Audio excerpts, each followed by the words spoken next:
Hello student, कल की class में हमने दैनिक पाठ योजना शुरू की थी जिसमें अर्थ, परिभाषा और कार्य किए थे। आज हम अपनी क्लास में दैनिक पाठ योजना की विशेषताओं की चर्चा करेंगे। सबसे पहले दैनिक पाठ योजना की सबसे पहली विशेषता है लिखित पाठ योजना। लिखित पाठ योजना यानी इस योजना में निश्चितता तभी आती है जब उसके आधार पर पाठ योजना लिखित हो या दूसरी पाठ योजना बनाना संभव हो, इसलिए इसको लिखित पाठ योजना कहते हैं। फिर है विषय वस्तु का पूर्ण ज्ञान। विषय वस्तु का पूर्ण ज्ञान। दूसरा है विषय वस्तु का पूर्ण ज्ञान। जिस विषय की योजना बनानी है उसका पूर्ण ज्ञान होना आवश्यक है, तभी अपनी दैनिक पाठ योजना बनेगी। तीसरा है पाठ योजना के उद्देश्य को निश्चित तथा स्पष्ट करना। उद्देश्य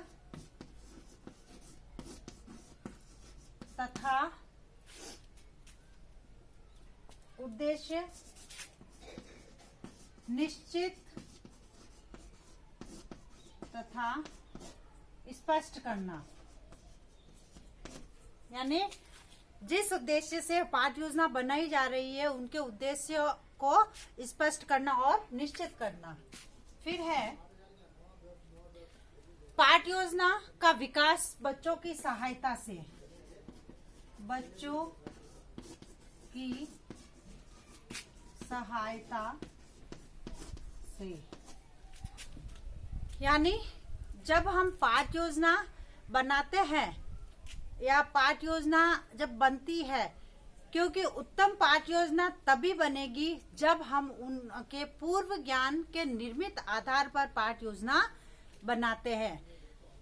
पूर्व ज्ञान के आधार पर पाठ योजना बनाते, इसलिए किसी भी पद का विकास बच्चों की सहायता से होना चाहिए। जब पाठ योजना बनाए तो उसमें बच्चों का सहयोग लेना चाहिए। फिर है एक से अधिक विधियों का उपयोग। एक से अधिक विधियों का उपयोग, यानी जब हम दैनिक पाठ योजना बनाते हैं उस समय पाठ योजना उत्तम तभी बनती है जब उसमें कई शिक्षण विधियों का प्रयोग होता है और अध्यापक समस्त पाठ के मध्य सक्रिय रहता है। जब शिक्षण विधियों का प्रयोग करेगा तो वह उन शिक्षण विधियों के माध्यम से पाठ के लिए सक्रिय रहेगा। फिर है विधियों, साधनों तथा युक्तियों के बारे में स्पष्टता। विधियों,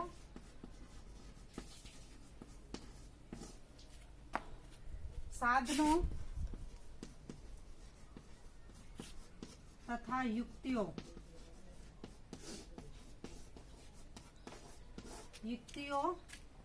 के बारे में स्पष्टता,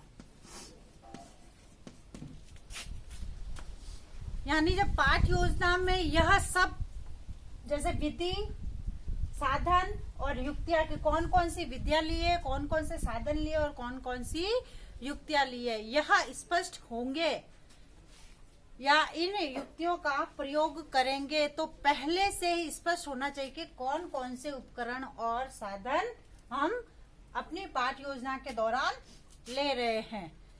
फिर है छात्रों की व्यक्तिगत सहायता। व्यक्तिगत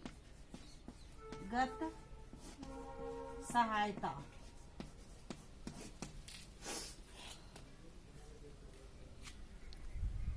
यानी पाठ योजना में छात्रों की व्यक्तिगत सहायता का भी प्रावधान होना चाहिए। जब अपन दैनिक पाठ योजना का निर्माण करते हैं तब हमें छात्रों की व्यक्तिगत सहायता को ध्यान में रखते हुए पाठ योजना का निर्माण करना चाहिए। फिर है समय, यानी यह भी स्पष्ट होना चाहिए कि अपना जो पाठ है कितने समय में पूरा होगा या कितने समय में पूरा हो जाएगा। फिर है इसका 9वां पॉइंट है लचीलापन।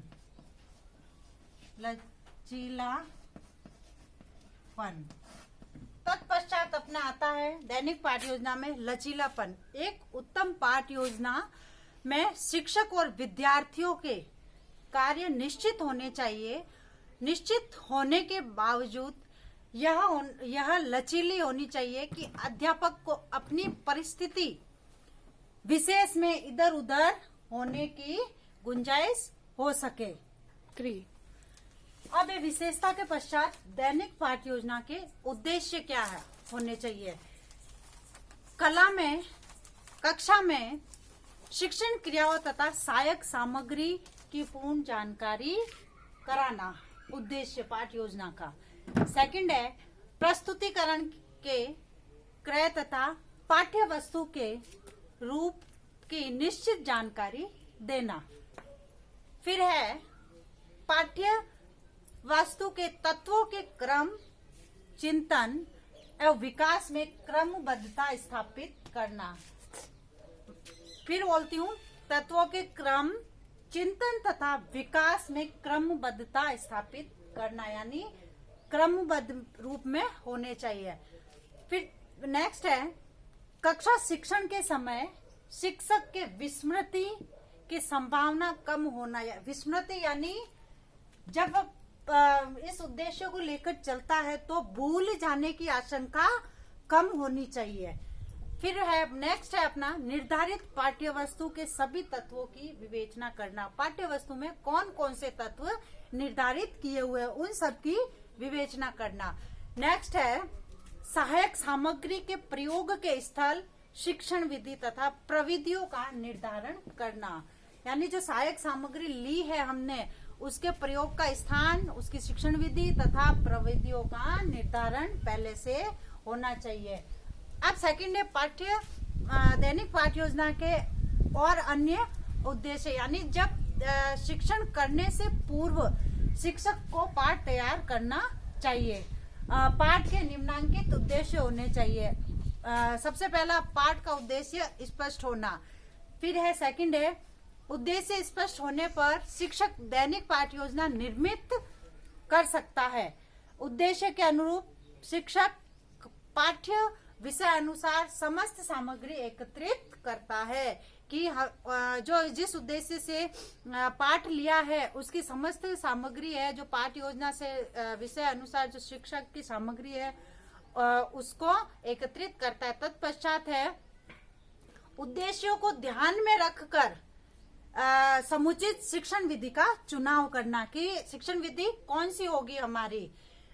शिक्षण विधि का जैसे व्याख्यान है, व्याख्या है, वह ये सारी शिक्षण विधियां चुनाव करके वह पाठ्य योजना का निर्माण करेगा।